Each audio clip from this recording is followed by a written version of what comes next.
Simply Cards and Papercraft issue 189 from our friends at Practical Publishing.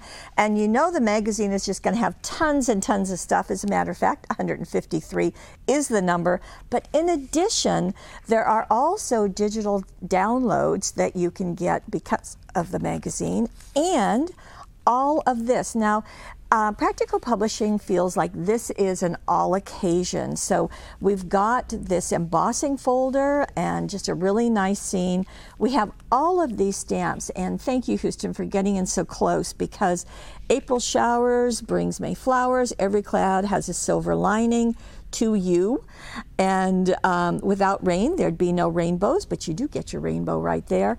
And then there's also the clouds and the sun cutting dies, so a little bit of everything. So 3 dies, a 5x5 embossing folder, and 20 stamps. Not bad.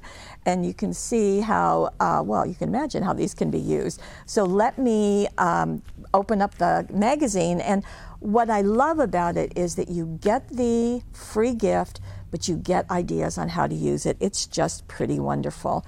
So set the scene, and that's what they're calling this part of the magazine, about using the free gift that's included. So there are bonus videos from the Practical Publishing on their website, so you can see that.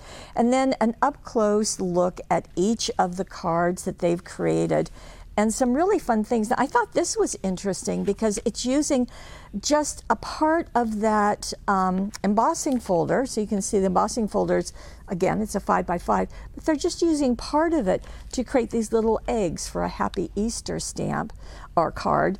And that's just really charming. Lots of rainbows and umbrellas right here. So as we turn the pages, you can see there's just a wide variety of looks.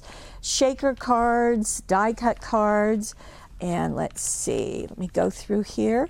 There are also, the reason why I have this is because there are downloads showing these, so I let you explore that on your own. This was an interesting chapter, I thought, and it's doing something called black ice technique. And the products that are used to create this technique we have at paperwishes.com, so that's nice, and it's a really different look. So there's kind of a little class right in here just for you, and I think the images are just striking. So you can use it with products that you have. And then we have some gift ideas. So there's a last-minute little bookmark, but we also have more ideas. It's creating a mini book, and there's steps right here, and just more and more ideas. So all of that is included in Simply Cards and Papercraft, issue 189, with all of those goodies from our friends at Practical Publishing, and it is exclusively here at paperwishes.com.